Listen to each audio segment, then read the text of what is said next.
Witam Was, moi drodzy, a tym razem opowiem Wam bardzo ciekawą polską legendę z rejonów Warmii i Mazur, po których niegdyś stąpali krzyżacy, siejąc wśród tamtejszych mieszkańców terror i lęk, zabijając młodych i niepokornych lub na siłę wcielając ich w swe szeregi. Legenda, o której mowa, będzie właśnie o tym, a o czym dokładnie i jak się zakończy, to posłuchajcie sami.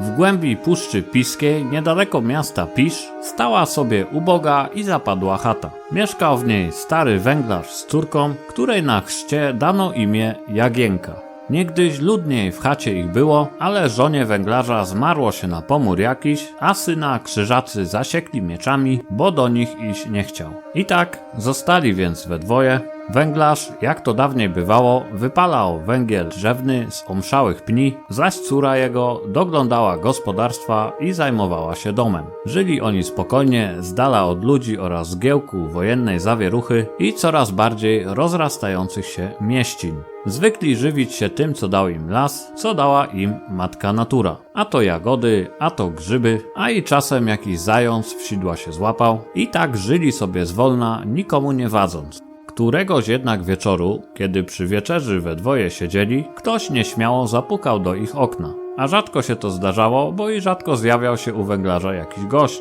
Więc ta wieczorna wizyta obudziła w nich niepokój, swój czy wróg. Zdawały się pytać ich oczy, nawzajem w siebie wpatrzone. Znowu rozległo się pukanie. Tym razem było głośniejsze i wiele bardziej niecierpliwe. Wyobraźnia malowała im człeka w wielkiej potrzebie, na pewno nie w zwykłych odwiedzinach. Może goniony przez kogo, dezerter jaki, albo ukradco, a może to hultaj jakiś. Niepewnie pomyślał węglarz. Zobaczę kto to. Powiedział, po czym ostrożnie podszedł do wyjącego i trzęsącego się od wiatru okna i uchyliwszy zwolna okiennicę, rzucił w mrok pytanie. A kogo tam po nocy niesie, co? Odpowiedział mu młody, zziajany głos. Jasiek, na imię mi Jasiek. Przed Niemcami uciekam. O nocleg i schronienie jedynie proszę, a jutro odejdę. Słowa jego brzmiały tak szczerze i rozpaczliwie, że trudno było doszukiwać się w nich podstępu czy nieszczerości.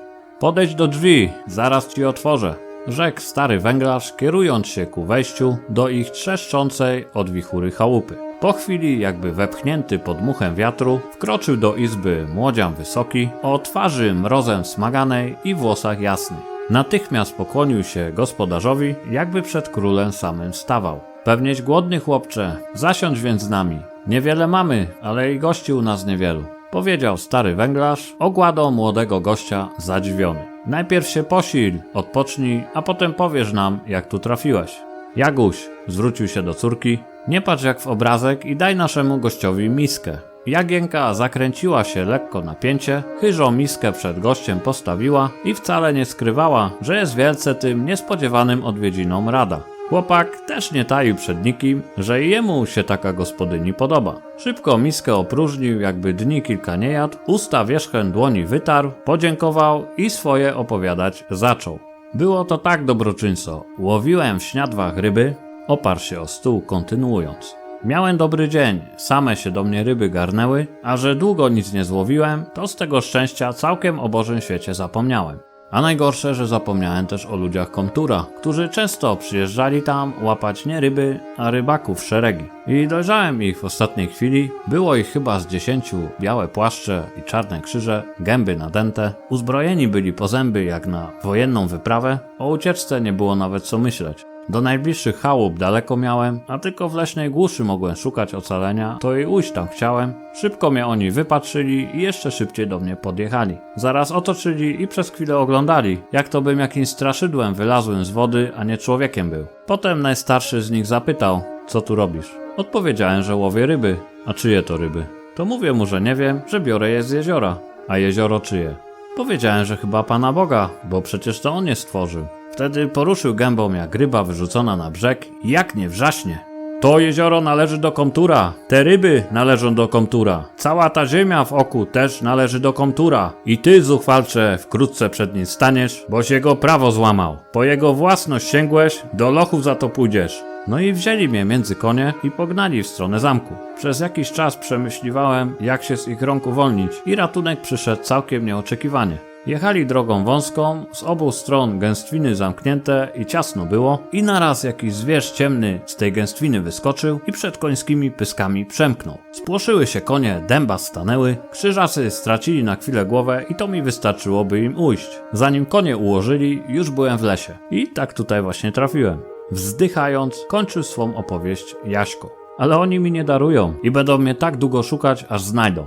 Dzielnyś, pochwalił go krótko stary węglarz. Miałeś szczęście, którego memu synowi brakło. Zamyślił się nieco starzec i dokończył. A krzyżaków się nie lękaj, znajdziemy ci taką kryjówkę, której to żadne, nawet oko Niemca nie wypatrzy.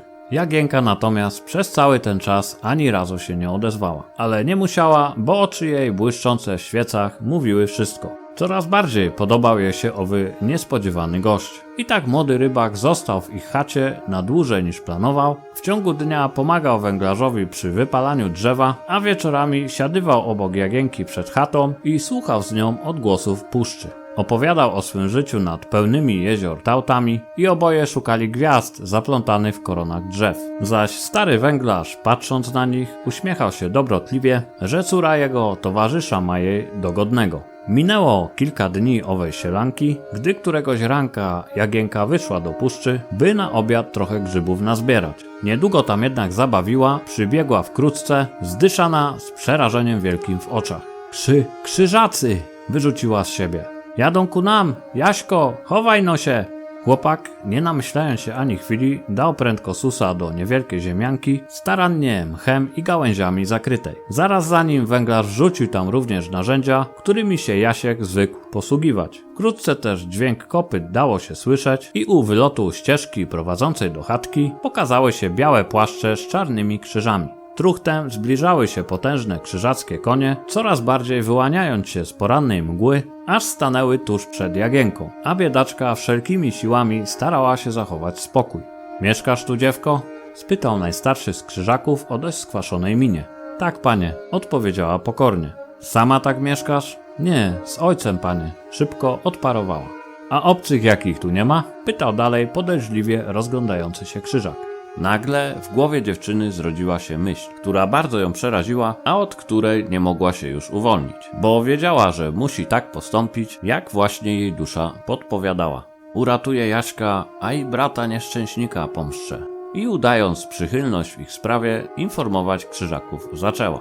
Był tu jakiś jeden wczoraj. Gościny szukał, ale my po nocach obcych nie przyjmujemy. To poszedł sobie dalej. Krzyżackie czerepy pochyliły się nad nią.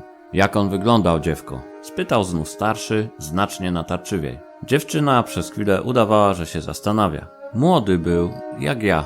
Zaczęła powoli. Wysoki też był i jasne włosy miał, ale po ciemku to mało było go widać, panie. Słusznie, niewiele nocą widać, potwierdził krzyżak i kontynuował. A dokąd on poszedł? Nie mówił, gdzie idzie, ale chyba poszedł tą ścieżką. Wskazała na zarosłą trawą dróżkę, biegnącą przy boku tej, którą przybyli krzyżacy. Udał się na moczary! Za nim! Rozkazał wściekle starszy i ruszyli kłusem w pościg. Jagienka zaś pobiegła do ziemianki, gałęzie z niej odgarnęła i zawołała. Jaśku, możesz już wyjść. Odjechali w las. Tak, ale mogą tędy wracać, a wtedy będzie z nami krucho. Niepotrzebnie tylko na was kłopoty ściągnąłem, odrzekł zmartwiony chłopak. Na co nagle stwardniały rysy Jagienki i znikła cała radość z jej wesołej, delikatnej twarzy, zastąpiona powagą. Ale oni już nigdy tutaj nie wrócą, oznajmiła dumnie, patrząc w stronę ciemnego lasu. Nie wrócą, bo droga, którą pojechali, prowadzi na ogromne i zdradliwe bagniska. Pełno tam błotnistych grzęzawisk i rozmaitego licha, a kto nie zna tego miejsca, już nigdy z niego nie wraca. A niech mają, to za śmierć mojego brata i za to, że ciebie też chcieli skrzywdzić. I tak jak Jagienka powiedziała, nigdy już rycerze w białych płaszczach nie wrócili.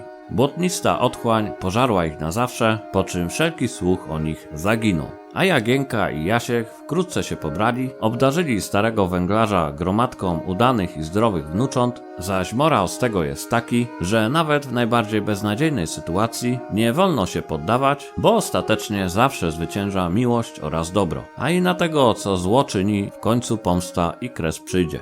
To już koniec legendy o bagnie tauckim. Liczę, że opowieść była ciekawa i że wam się spodoba, a ja tradycyjnie i szczerze dziękuję wam za wszelkie wsparcie, za wszystkie subskrypcje, komentarze oraz lajki, bo to właśnie dzięki wam, drodzy legendowicze, już niedługo kanał osiągnie 5000 subskrypcji. Także jeszcze raz bardzo wam dziękuję i do następnej legendy.